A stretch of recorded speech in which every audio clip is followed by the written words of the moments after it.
그러라고 그 사진을 보내준 것이 아니고 이렇게 일을 해봐도 되겠느냐 싶어 서로 기도 제목으로 얘기하려고 했는데 우리 목사님께서 주책 바가지를 씌웠어요. 어쨌든 그 코로나가 시작이 되고 우리 마음도 답답하고 눌리고 억압받고 그런 중에 또 나들이도 잘 못하고 그래서 제가 정리를 해 놓은 것이 지금 띄워놓은 이 내용인데요. 아직 해산은 안 됐습니다. 금명간 이제 나올 텐데 별건 아니지만은 제가 목회를 해오는 동안 기도하고 씨름하는 내용을 정리를 해 놓은 것이 나는 이것이다. 하나님 앞에 받은 것이 이것이다. 그런 내용을 정리를 한 것입니다. 그래서 이해가 쉽고 또 보기가 좋고 믿거나 말거나 영감이 있고 또 확신이 있고 흔들리지 않는 소망이 담겨진 그런 내용으로 만들어졌습니다. 나오면 우리 목사님이 허락하시면 우리 성도들에게 공급이 되게 해야 되는데 우리 목사님께서 성도들이 그걸 소유하도록 못하게 하면 어쩔 수 없고 목사님이 허락하시면 우리 성도들 가정에 식구대로 다 소유하도록 그렇게 했으면 좋겠다.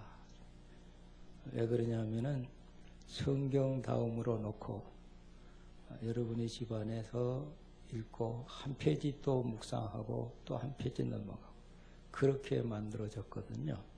그러니까 우리 믿음의 생활에 도움이 되고 또 컬컬하고 답답하고 억눌릴 때 주님은 사도 요한을 통해서 어떻게 말씀하셨는가 이런 내용을 우리가 담으면서 믿음의 힘이 되고 또 미래를 바라보는 꿈이 확실하다고 믿어지기 때문에 도움이 되리라고 기대를 저도 합니다. 그래서 이것은 목회자들이 읽어야 될 내용이기도 하지만은 우리 평신도들이 읽었으면 참 좋겠다는 그런 그 마음으로 엮어본 것입니다. 위에서 기도해 주시면 고맙겠습니다. 오늘 하나님의 말씀 골로새서 1장 말씀입니다. 골로새서 1장 9절 말씀부터 12절 말씀까지입니다. 제가 가진 성경은 그 한글 개정 성경이라서 내용이 조금 단어가 틀린 것들이 있습니다. 우리 같이 읽겠습니다. 골로새서 1장 9절로 12절 말씀까지 읽습니다. 시작. 이로써 우리도 듣던 날부터 너희를 위하여 기도하기를 그치지 아니하고 구하노니 너희로 하여금 모든 신령한 지혜와 총명의 하나님의 뜻을 아는 것으로 채우게 하시고 주께 합당하게 행하여 범사에 기쁘시게 하고 모든 선한 일의 열매를 맺게 하시며 하나님을 아는 것에 자라게 하시고 그의 영광의 힘을 따라 모든 능력으로 능하게 하시며 기쁨으로 모든 견딤과 오래 참음에 이르게 하시고 우리로 하여금 빛 가운데서 성도의 기업의 부분을 얻기에 합당하게 하신 아버지께 감사하게 하시기를 원하노라. 아멘. 또 부탁을 받고 말씀을 준비하는 중에 사도 바울이 골로새 교회를 위해서 기도하는 장면을 보게 됩니다. 언더우드 선교사님이 우리 낯설은 조선 땅에 오셔서 맨 처음 개척 선교 사역을 하실 때 했던 기도의 내용 중에 한 토막을 소개해 드리겠습니다. 지금은 우리가 항무지 위에 맨손으로 서 있는 것 같사옵고, 지금은 우리가 서양 귀신 양기자라고 손가락질을 받고 있사오나, 저희들이 우리 영혼과 하나인 것을 깨닫고 하늘나라의 한 백성 한 자녀임을 알고 눈물로 기뻐할 날이 있음을 믿나이다.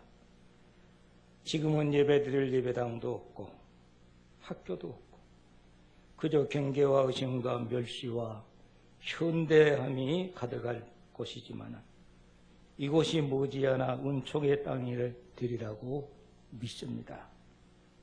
오직 주여 제 믿음을 붙잡아 주소서. 아멘. 이렇게 기도했다는 기도문을 읽어볼 수가 있습니다. 이 기도문 가운데서 가슴이 뭉클하게 하는 한 대목이 있는데요. 눈물로 기뻐할 날이 있음을 믿습니다. 그렇습니다. 우리가 얼마나 마음을 애타오면서 가슴을 조이면서 때로는 두렵고 불안하고 무서운 가운데서 처할 때가 얼마나 많습니까? 그럴 때 어떻게 지내셨나요? 어떻게 우리는 그 일을 대처하셨나요? 우리는 믿음의 사람으로서 기도하는 것밖에 없었다. 그럼 어떻게 기도하셨나요?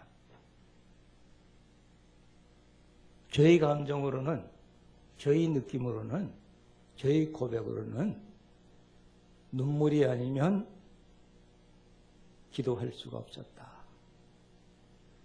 눈물의 기도지요. 그래서 그 언더우드 선교사님이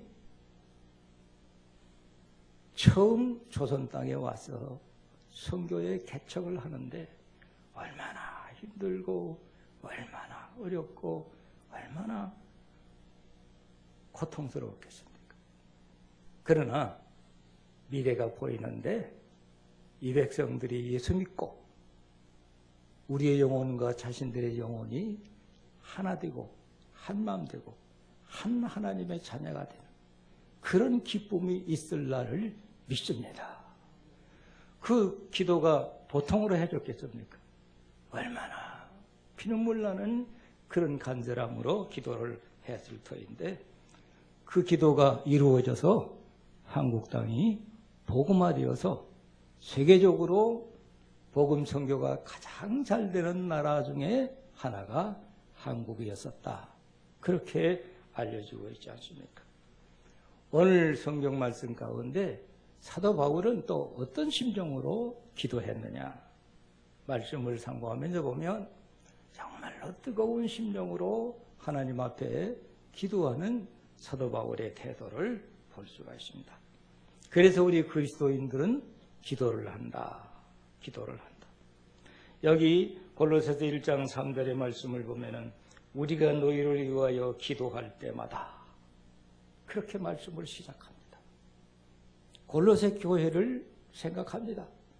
골로새 교회 성도 한 사람 한 사람이 마음에 와 닿습니다. 그들을 생각할 때 그때마다 무슨 일을 했느냐? 기도했다. 기도했다. 그렇게 말한 것을 볼 수가 있어요. 또 사도 바울의 그 간절한 심정으로 성경 다른 데서 고백한 내용, 또 권면한 부탁하는 내용을 우리가 보면은 디모데전서 2장 1절의 말씀을 보면은 내가 초체로 너희를 권하노니 모든 사람을 위하여 간구와 기도와 그리고 도구와 감사를 한다라고 하는 그런 내용을 가지고 권면하고 가르치는 것을 볼 수가 있습니다. 그러니까 기도는 일반적으로 우리가 생각할 때 그냥 기도다 이렇게 생각하는데 바울은 기도를 네 가지 유형에서 그는 말하고 있습니다.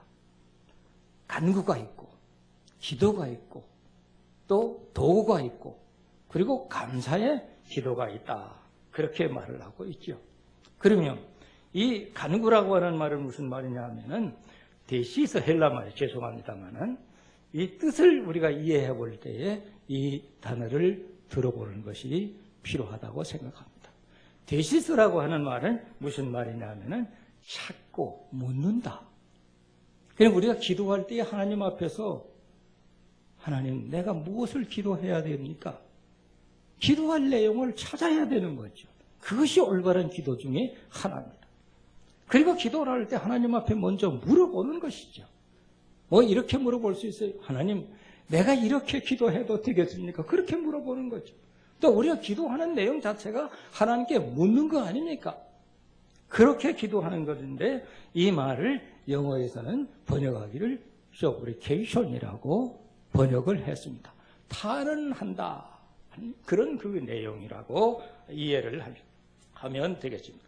그 다음에 또 기도라고 했는데 기도라고 하는 말은 프로슈케라고 헬라 말인데 이 말은 하나님을 부르는 기도, 또 예배의 기도. 우리가 보통적으로 하나님 앞에 예배할 때 그 예배자의 기도가 있지 않습니까? 예배 순서의 기도가 있지 않습니까? 이런 그 기도를 한다.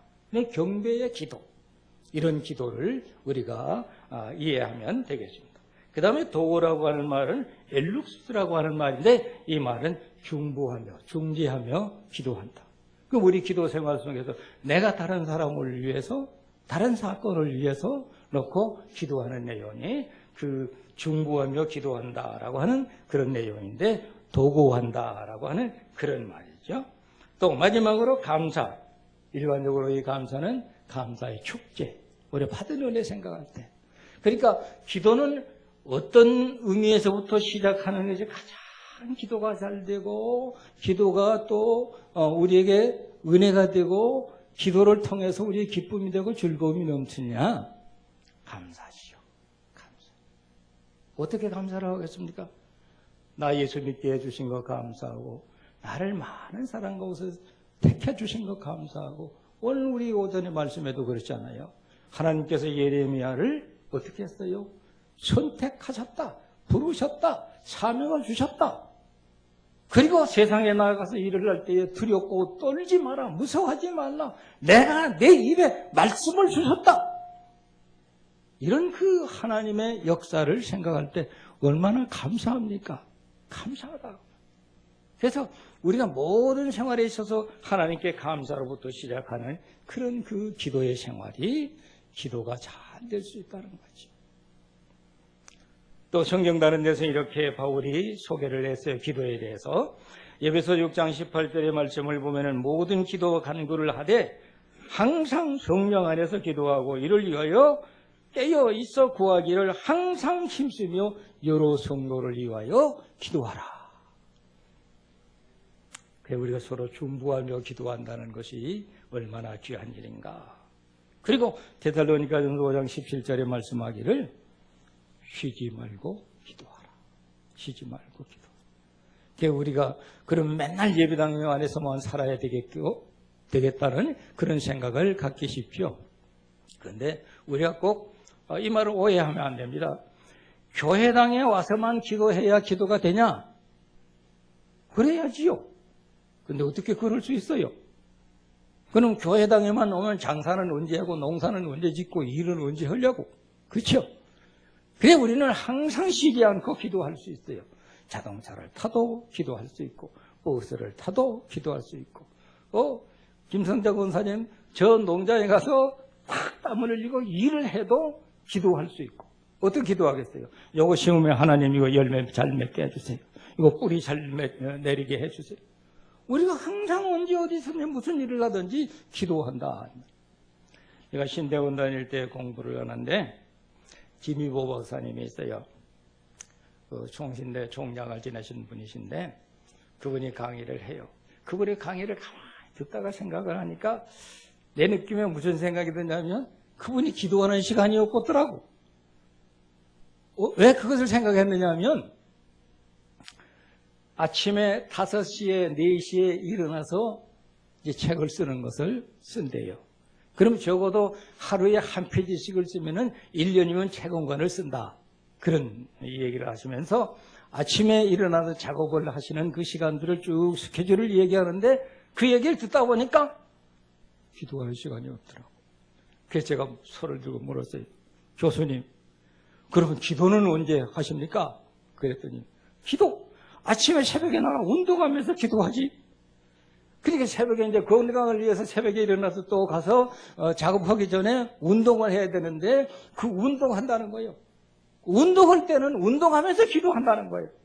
그러니까 그렇게 하지 아니하면 하나님과 자기와의 관계성을 맺어가는데 원활하지 못하다. 하도 바쁘니까요. 바쁘지 않겠습니까?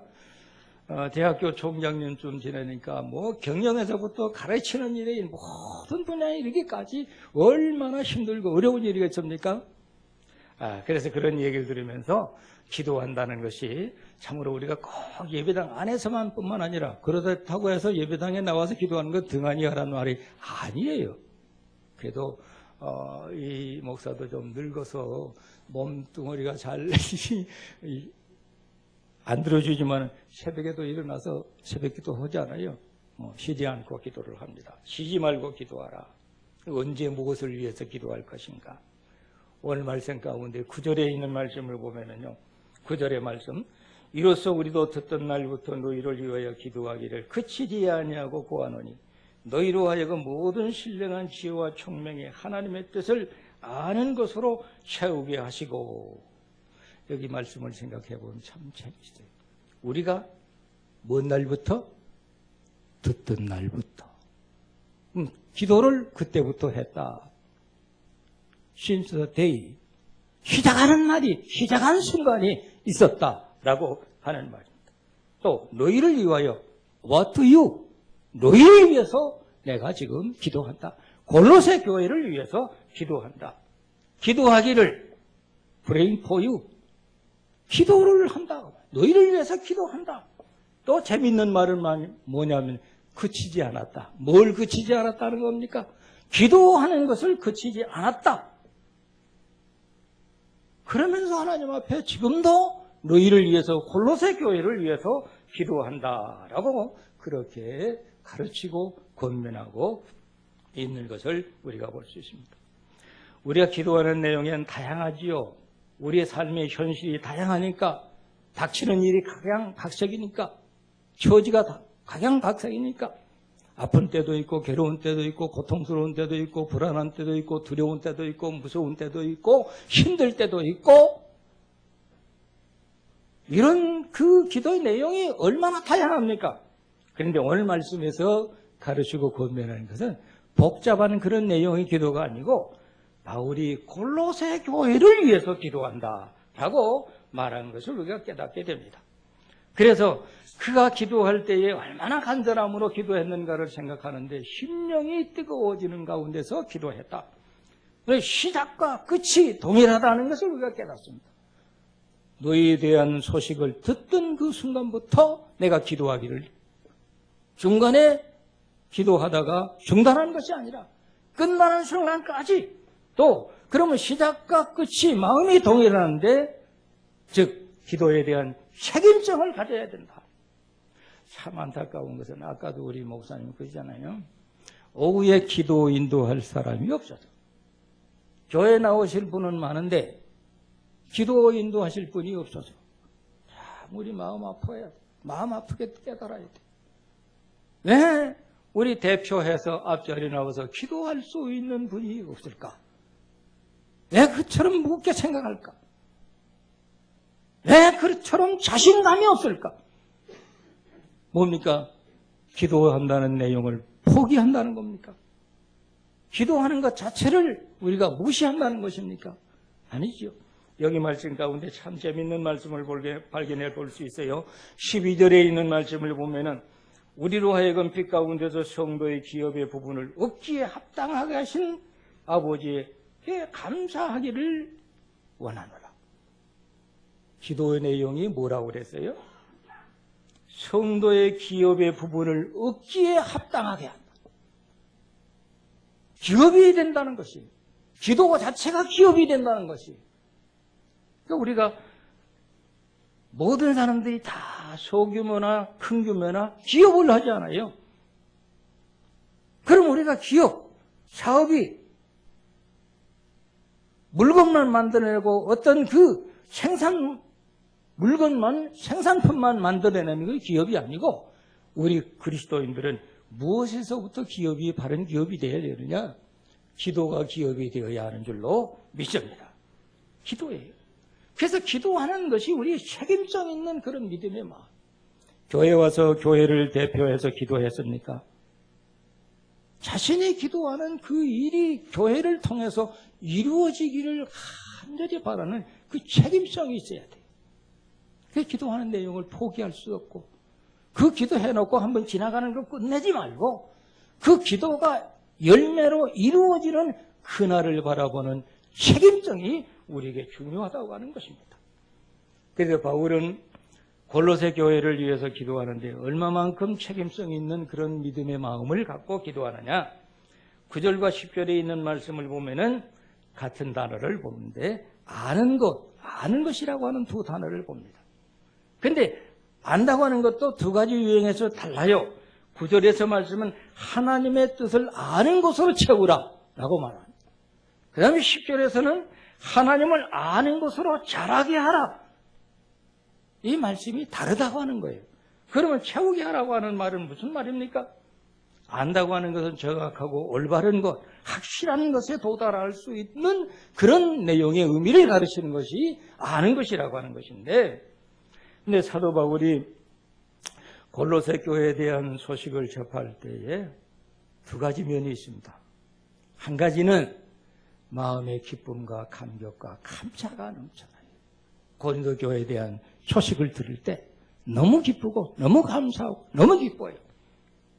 또 한 가지는 염려되는 것이 있고 걱정되는 것이 있어요. 그래서 하나님의 뜻을 아는 것으로 채워야 된다고 하는 것이 중요하다고 하고, 또 하나님을 아는 것에 자라가는 그런 신앙이 되어야 된다는 것이 중요하다고 하는 것을 가르치고 있는 거예요. 그러면 먼저 생각해 보세요. 바울이 골로새 교회를 통해서 접한 그런 소식 가운데 기쁨과 감사가 있다고 하는 것은 뭐냐? 4절로 6절의 말씀을 보면은 이미 우리가 지나간 시간에 이런 말씀을 소개해서 우리가 기억하고 있을 거예요. 골로새 교회는 하나님의 복음을 통하여서 사랑이 있고, 그들은 믿음의 소망을 가졌고, 또 이 하늘의 소망을 쌓는 그런 믿음이 있었고, 진리의 복음을 듣는 신앙이 있었고, 그것을 또한 지키는 믿음이 있었고, 그리고 열매를 맺는 신앙이 있었는데, 그 열매가 온 천하에 널리 전파되어지는 그런 성도들이 됐다라고 하는 것입니다. 이런 소식을 들을 때에 바울이 너무 기쁘고 감사하게 되는 거예요. 그래서 이 복음의 확신을 가지는 것이 얼마나 중요하냐. 그래서 1장 13절로 29절에 있는 말씀을 보면은 복음의 내용이 무엇인가에 대해서 쭉 설명을 합니다. 그 복음의 내용이 뭡니까? 예수 그리스도에 대해서 말씀하는 거예요. 그리스도는 그분이 천지를 창조하신 하나님이시고, 또 그분은 사람이 되셔서 이 세상에 오신 분이시고, 그리고 왜 사람으로 오셨느냐? 우리의 죄와 이 허물을 대속하여 십자가를 지시기 위해서 이 세상에 오신 분이시고, 그가 우리를 위해서 피 흘려 죽으심으로 하나님과 우리와 대해서 화목함을 이루시고, 우리가 그를 믿음으로 인해서 구원을 받게 하시는 그런 놀라운 역사가 바로 복음이다. 이것을 믿음으로 구원을 받는 우리 그리스도인이 되었다고 하는 것을 말씀하면서, 이것이 복음이니까 이런 그 믿음을 믿는, 믿음을 지켜나가는 성도가 되어야 된다. 이게 뭡니까? 하나님의 뜻을 아는 것이다 라고 하는 것입니다. 그래서 이런 믿음을 가질 때에 1장 23절에서 이렇게 말씀을 해요. 만일 너희가 믿음에 거하고 터위에 굳게 서서 너희 들은 바 복음의 소망에서 흔들리지 아니하면 그러하리라. 이 복음은 천하 만민에게 전파된 바요, 나 바울은 이 복음의 일꾼이 되었노라. 복음의 일꾼이 바울이 하는 일이 뭡니까? 복음 전파를 하는 겁니다. 전도를 하는 겁니다. 이 전도는 뭘 전도하느냐? 예수 그리스도를 전도한다는 거예요. 예수 그리스도의 무엇을 전도하는 겁니까? 그가 우리 죄와 허물을 대속하여 십자가에 죽으셨다. 그를 믿음으로 우리가 죄사함을 받고 구원을 받는 것이다. 바로 이런 확신을 가지고 이 터 위에 서는 믿음이 되라라고 하는 거죠. 적어도 우리가 이런 믿음의 확신 위에 서게 되면 환난이 와도 고난이 와도 시련이 와도 어려움이 있어도 어떤 경우에서도 내 믿음이 흔들리지 않는다. 목회를 갈 때 보면 어떤 권사님 가족이 있었는데 우리 평강교회 권사님 아니에요.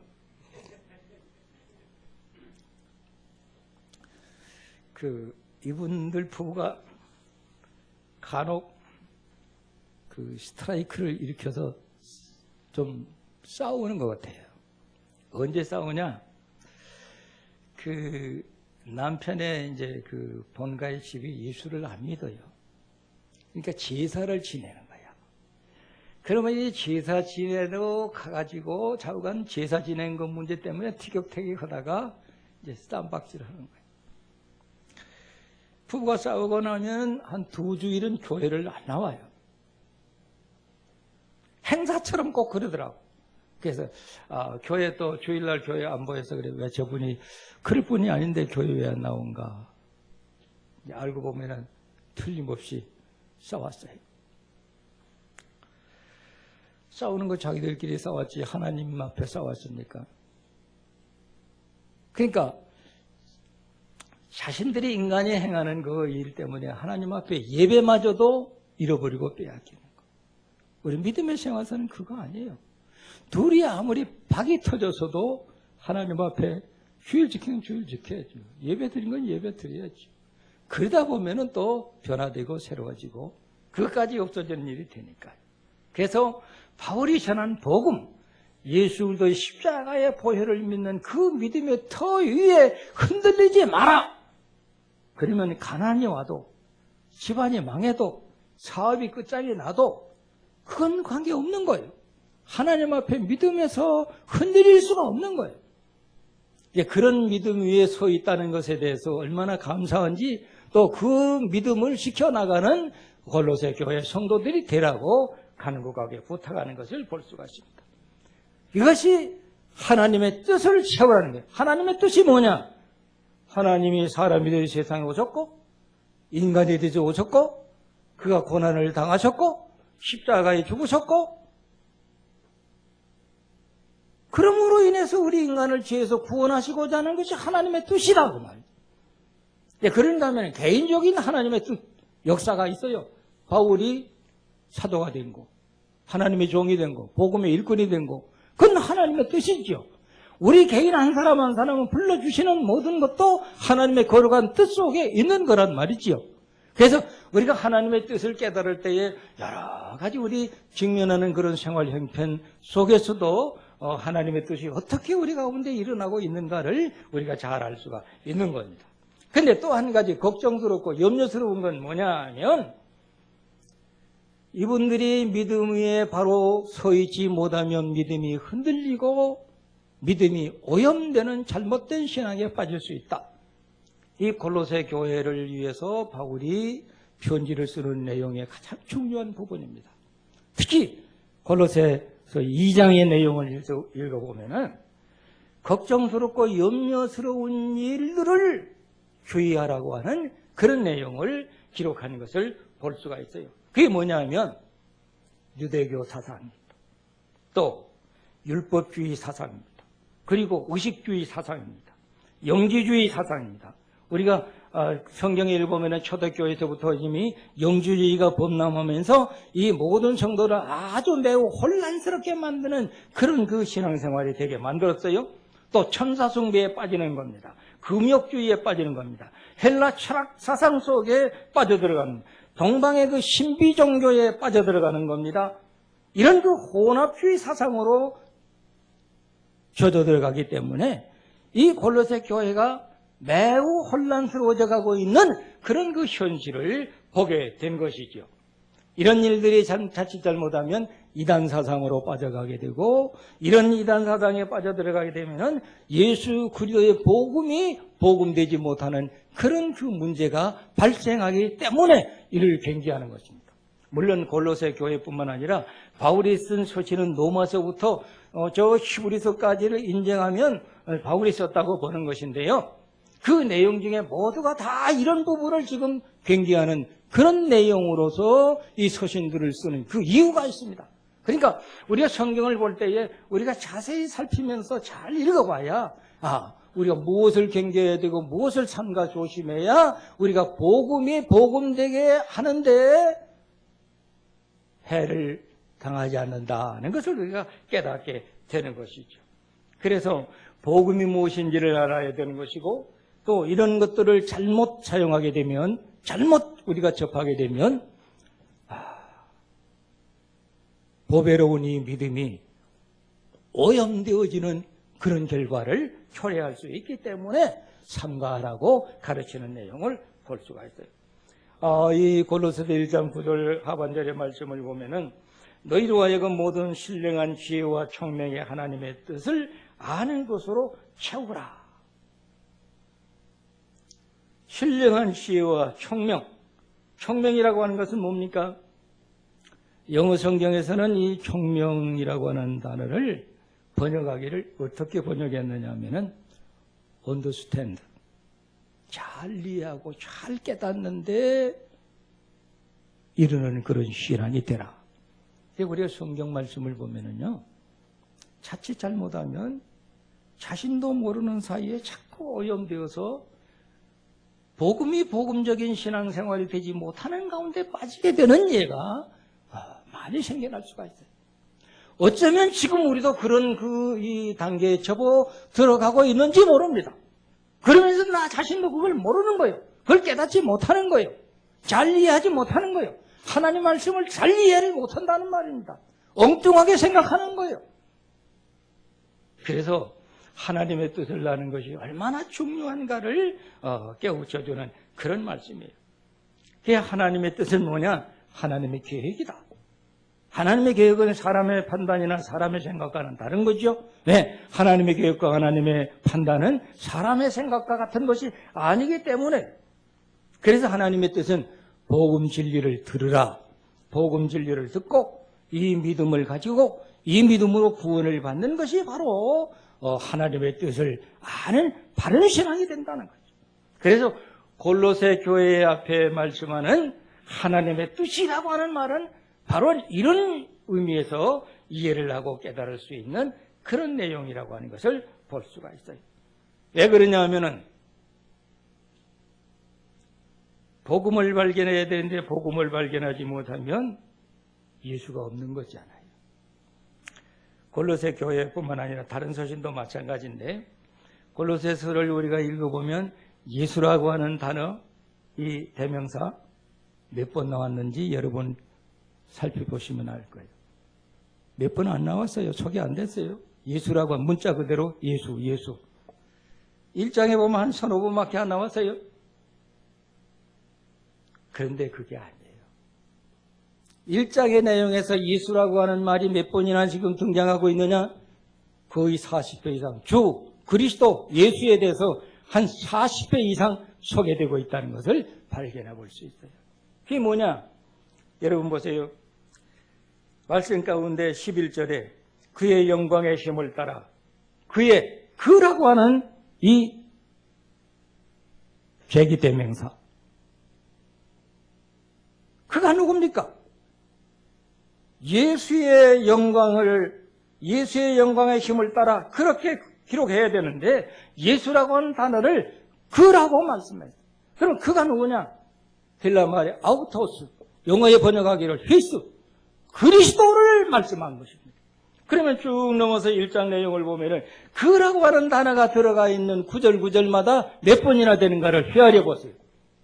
그래서 주라고 하는 말씀과 그리스도라고 하는 말씀과 예수라고 하는 말씀과 그라고 하는 이 단어를 종합해 보면 그라고 말하는 것은 예수 그리스도가 예수 그리스도를 말씀하는 것이 벌써 몇 번이나 소개되고 있는 거예요. 1장에서만 하더라도 40회 이상이나 발견되고 있는 것을 볼 수가 있다. 그런 말.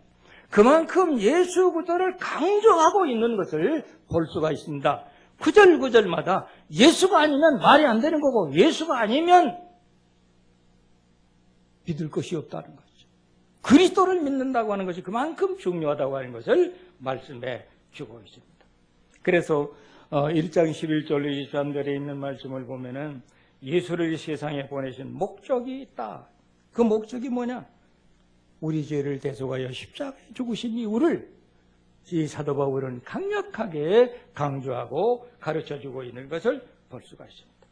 그래서 우리가 이 복음이 예수 그리스도를 영접하고 그리스도를 믿는 그 믿음인데 이 복음적인 믿음은 영적이어야 되고 동시적으로 지성적이어야 되고 또 이성이 인격화되어지는 그런 그 신앙의 생활로 만들어져가는 우리 믿음이 되어야 된다는 것이죠. 그래서 이런 믿음 속에는 머리는 차가워야 되고 마음은 뜨거워야 되고 우리 또 삶의 행동은 기쁨에 가득히 넘치는 바로 그런 믿음의 생활이 되어야 된다는 것을 말씀하는 거죠. 그리고 이제 하나님을 아는 것으로 자라가라. 한마디로 말하면 열매 맺는 생활. 10절의 말씀을 보면은 주께 합당하게 행하여 범사에 기쁘게 하고 모든 선한 일에 열매를 맺게 하시며 하나님을 아는 것으로 자라게 하라. 그렇습니다. 우리의 믿음의 생활은 열매를 맺는 생활.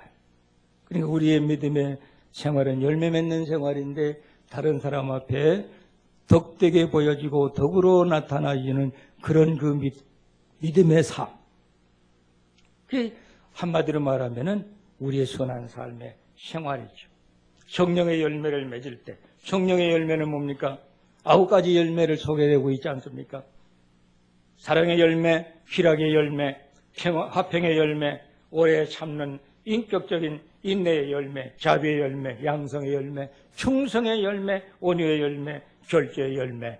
이런 그 열매를 맺는 삶이 곧 하나님을 기쁘시게 하는 것이고 우리가 복음 생활에 있어서 다른 사람 앞에 덕을 세우는 그런 아름다운 일이 된다는 것.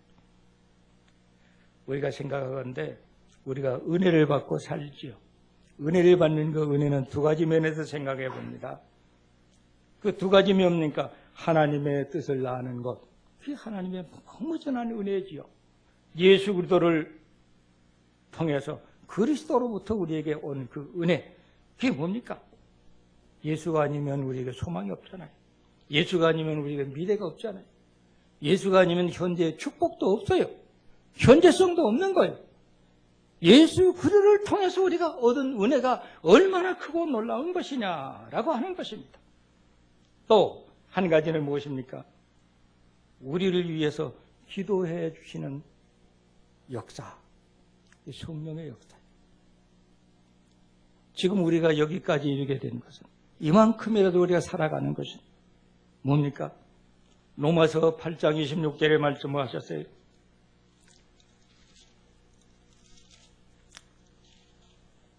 자, 로마서 8장 26절에 한번 우리 다 같이 읽어봅니다. 26절. 찾으셨으면 한번 같이 읽어보는데 이와 같이 성령도 우리의 연약함을 도우시나니 우리는 마땅히 기도할 바를 알지 못하나 오직 성령이 말할 수 없는 탄식으로 우리를 위하여 친히 간구하시느니라. 하나님은 어떤 분이신가? 지금도 나를 위해서 기도하시는 역사, 성령으로 역사하셔서 나를 위해서 기도하고 계시다. 우리가 지쳐 있을 때, 우리가 잠들어 있을 때, 우리가 병들어 있을 때, 우리가 모든 일들을 상실하고 놓쳐버리고 낙심하고 실망하고 있을 때 그때에도 우리를 잊지 아니하시고 우리 등 뒤에서 우리를 붙들고 기도하고 계시는 이가 성령이시다. 그 성령이 우리를 위해서 기도하고 계시다. 그렇기 때문에 이 순간도 우리가 호흡하는 것이고 우리가 지금 현재증을 유지해 가는 것이고 현재 삶을 살아가는 것이고 우리에게 일터가 있는 것이고 우리에게 주어지는 모든 환경이 하나님 앞에 복되게 열매 맺고 사라지는 것을 우리가 깨닫게 됩니다. 그래서 누군가 나를 위해서 기도한다. 우리 형제자매들이 우리를 위해서 기도하겠지만은 그러나 하나님의 성령께서 우리를 쉬지 아니하시고 우리를 위해서 기도한다. 우리는 지쳐서 드러누워 잠들어 있는데 그런데 성령은 졸지도 아니하시고 주무시지도 아니하신 가운데서 우리를 위해서 지금도 기도하고 계시다고 하는 사실을 우리가 하나님 앞에 은혜 중에 큰 은혜인 것을 깨닫습니다. 그래서 사도 바울은 또 다른 데서 이렇게 말합니다. 고린도전서 15장 10절에 말씀합니다. 나의 나 된 것은 하나님의 은혜로다. 우리 하나님의 은혜 중에 사는 줄로 믿습니다. 그러므로 우리 또한 예수 그리스도의 성령에 감동이 되어서 우리의 기도 생활이 있어야 될 뿐만 아니라 심령의 뜨거운 가운데서 사도 바울이 교회를 위해서 기도한 것처럼 우리 또한 교회를 위해서 우리 자신의 삶을 위해서 심령이 뜨거운 기도의 생활이 이루어지기를 간절히 소망을 합니다. 기도하겠습니다. 전능하신 아버지 하나님, 우리가 미약하고 힘이 부족하지만은 그러나 우리를 택하여서 하나님의 사람 삼으시고 오늘까지 믿음으로 살게 하신 하나님, 그 은혜를 감사합니다. 그럼에도 우리가 또한 하나님의 은혜 중에 살고 있지만은 힘이 연약하고 부족합니다. 우리에게 힘 주셔서 능력으로 감당할 수 있는 기도 생활 되게 하여 주시옵소서. 우리 심령이 또한 뜨거운 가운데 기도하고 하나님 앞에 응답받는 믿음의 놀라운 삶이 되게 인도해 주시옵소서. 예수님의 이름으로 기도합니다. 아멘.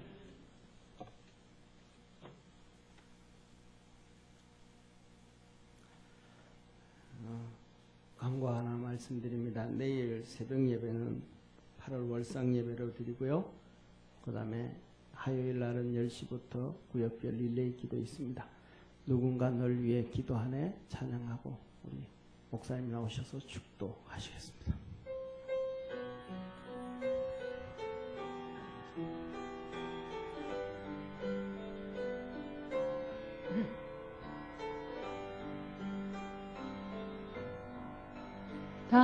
당신이 지쳐서 기도할 수 없고 눈물이 빗물처럼 흘러내릴 때 주님은 아시네 당신의 약함을 사랑으로 돌봐주시네.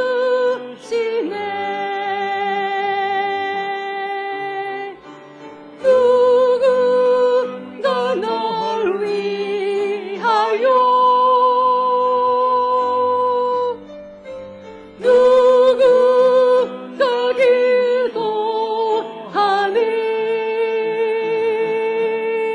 내가 외로워서 마음이 무너질 때 누군가 널 위해 기도하네. 당신이 외로이 홀로 남았을 때 당신은 누구에게 위로를 얻나. 주님은 아시네 당신의 마음을 그대 홀로